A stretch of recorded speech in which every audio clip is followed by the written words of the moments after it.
Hi everyone. तो बताइए आप लोग को मेरा टॉपिक कैसा लग रहा है। होप अच्छा लग रहा होगा एंड होप्स न्यू मॉम्स को मेरे टॉपिक से कुछ थोड़ा सा सही कुछ तो फ़ायदा हो रहा होगा। अगर आप लोग देख रहे हैं तो ज़रूर आपकी ये थोड़ा सा फ़ायदा करे। तो आज मैं जो टॉपिक लाई हूँ ये भी बहुत ही इम्पॉर्टेंट टॉपिक है। बहुत सारे क्वेश्चंस रहते हैं हमारे दिमाग में भी, मतलब जो कि न्यू मॉम्स है क्योंकि वो बिल्कुल भी एक्सपीरियंस नहीं रहते हैं। तो ये सब चीज़ एक्सपीरियंस से ही पता चलता है, इसीलिए मैं आज इस टॉपिक को लाई हूँ। तो आज का जो टॉपिक है वो है डायपर के बारे में, अबाउट बेबी डायपर। डायपर से हमारे मन में बहुत सारे क्वेश्चंस आते हैं। क्या हमें बेबी को डायपर हमेशा पहना के रखना चाहिए? क्या हमें पहनाना चाहिए भी या नहीं चाहिए? या फिर चाहिए तो कितना देर तक इसे पहना के रखने में सही होगा? या फिर बहुत किसी को रैशेज़ वग़ैरह होते हैं तो तब क्या पहनाना ज़रूरी है कि नहीं है, या फिर तब पहनाना सही रहेगा कि नहीं रहेगा? तो आज मैं आपके सारे क्वेश्चंस के आंसर देने वाली हूँ। जितना मैंने एक्सपीरियंस किया है, जितना मुझे पता है उस हिसाब से ही मैं दूँगी। तो सबसे पहला जो क्वेश्चन है वो है कि क्या हमें बेबी को डायपर पहनाना चाहिए कि नहीं चाहिए? तो मैं तो इसका आंसर बोलूँगी येस, बिल्कुल चाहिए ही बेबी को डायपर पहनाना। क्योंकि ये पहले नहीं था डायपर वग़ैरह, तो पहले के बच्चे ऐसे ही पल जाते थे। लेकिन अब जब डायपर है हमारे पास अगर ये सुविधा है, तो हम इस चीज़ को क्यों नहीं यूज़ करें? मैंने ये बात इसीलिए बोला क्योंकि बहुत आपको ऐसे मिलेंगे बोलने वाले कि मत पहनाओ, ये अच्छा नहीं है बेबी के लिए। हमारे ज़माने में तो हम लोग ऐसे ही पाल लेते थे। मैं कुछ गलत नहीं बोलूँगी किसी के बारे में, लेकिन हाँ, ये बात आती ही आती है, ये सारी बातें। इसलिए मैं बोल रही हूँ बिल्कुल पहनाना चाहिए, क्योंकि आज के ज़माने में जब हमारे पास ये सुविधा है, तो हमें उसका यूज़ ज़रूर करना चाहिए। अब बात करते हैं हमें डायपर कब नहीं पहनाना चाहिए। तो हमें डायपर तब नहीं पहनाना चाहिए जबकि उससे कुछ स्किन प्रॉब्लम हो, स्किन इन्फेक्शन हो जाए या कुछ भी रैशेज़ वग़ैरह हो जाए, तब हमें कम से कम पहनाना चाहिए। अवॉइड ही करें तो ही बेहतर रहेगा।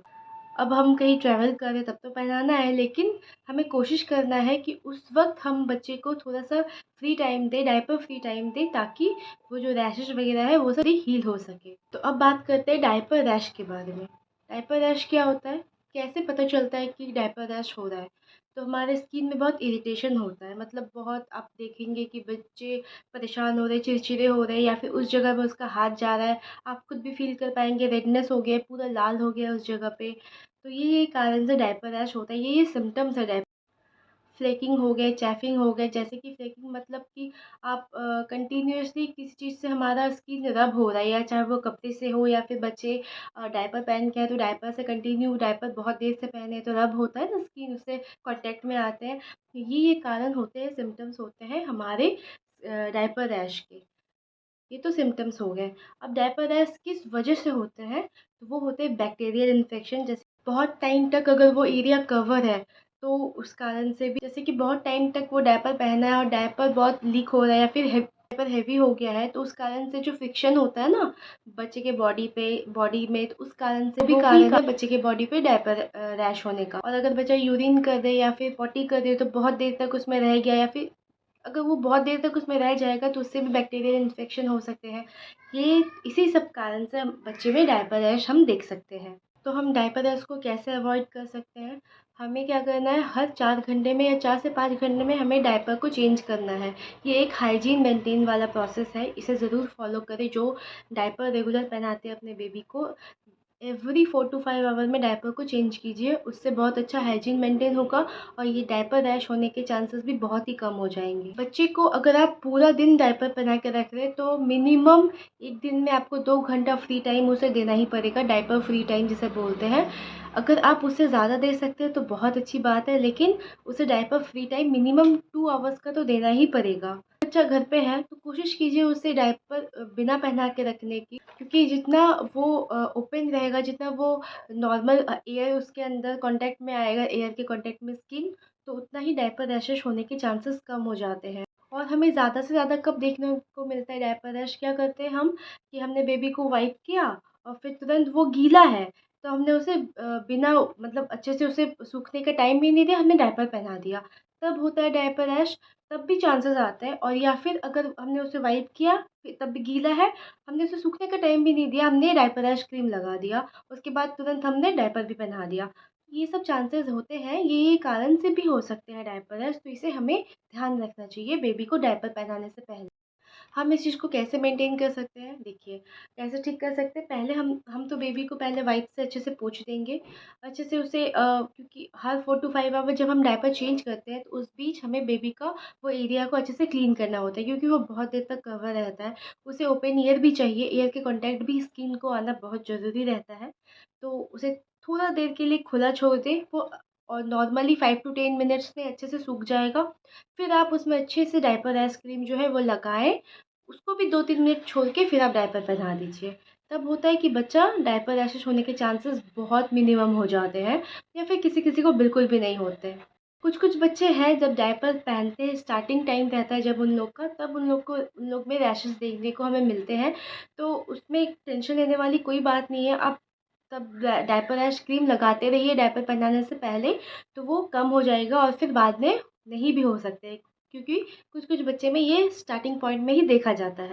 हम डायपर रैश को इस तरह से भी अवॉइड कर सकते हैं, हमें हमेशा से जो डायपर का साइज़ है बेबी का, वो हमें से राइट साइज़ ही हमें चूज़ करना चाहिए। जैसे कि अगर आपका बेबी को मीडियम साइज़ फिट हो रहा है, आप उसे स्मॉल दे रहे हैं, तो उसे तो टाइट होगा, और वो एक दो यूरिन करने के बाद ही वो पूरा आपके बेबी के स्किन में एकदम कॉन्टैक्ट में आ जाएगा।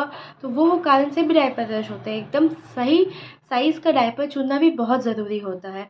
एक साइज़ ज़्यादा बड़ा डायपर, इसका मतलब ये नहीं कि बहुत लूज़ हो रहा है फिर भी आप बेबी को वही पहना रहे हैं, ऐसा नहीं है। बेबी के लिए जो सही है वो एक मदर अच्छे से जानती है। तो इसीलिए उसके लिए एक साइज़ बड़ा या जो कंफर्टेबल हो डायपर उसके लिए, जो जैसा आपको ठीक लगे वैसा ही आप उसे पहनाएँ, लेकिन फ्री रहे।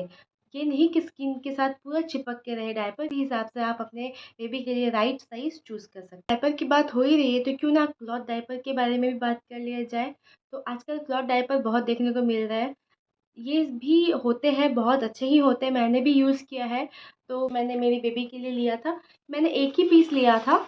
तो जब स्टार्टिंग में था तब तो वो बहुत छोटी थी, और छोटे बच्चे बहुत ही फ्रीक्वेंटली यूरिन करते हैं, आपको पता नहीं चलेगा।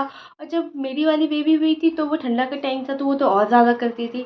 तो इसलिए ये तब मेरे उतने काम में नहीं आया था, क्योंकि 1 से 2 यूरिन होता था और बस, मतलब 1 घंटा भी नहीं होता था, ये गीला हो जाता था। तो इसीलिए, और जब वो बड़ी हो गई है तो अब मैं ये पहनाती हूँ। और हाँ, ये देखिए, ये एडजस्टेबल के साथ आता है।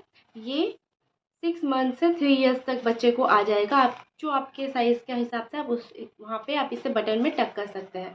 तो ये अभी भी मेरी बेबी को होता है, तो ये मैं उसे कब पहनाती हूँ, जब नॉर्मल, तो मैं उसे कोशिश करती हूँ कि घर में डायपर नहीं पहना के रखूँ, या कभी-कभार तो नहीं भी करती है, जब मैं इसे पहना देती हूँ और जब मैं इसे खोल के देखती हूँ कि उसने नहीं किया है। कभी-कभार ऐसा होता है कि उसने एक बार कर दिया होता है, लेकिन हाँ, वो ये सोक कर लेता है, उसकी स्किन पे नहीं आता। तो ये अच्छा चॉइस है। अगर आपके बच्चे बड़े हो जाएँगे तो आप थोड़ा बहुत टाइम के लिए आप इसे यूज़ कर सकते हैं, लेकिन ये सब भी पैकेजिंग में लिखा रहता है कि 10 से 12 घंटा सोक करता है, पर ऐसा कुछ नहीं होता। 10 से 12 घंटा इम्पॉसिबल है।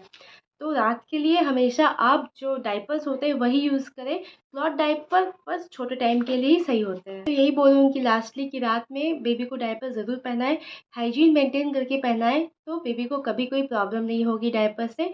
और डायपर पहनाने से बेबी की नींद भी अच्छी आएगी, क्योंकि अगर बच्चे तुरंत-तुरंत अगर फ्रीक्वेंटली यूरिन करते रहेंगे तो उसकी तो नींद भी नहीं होगी, वो चिड़चिड़े हो जाएँगे, इस कारण से आप लोग का भी नींद नहीं होगा।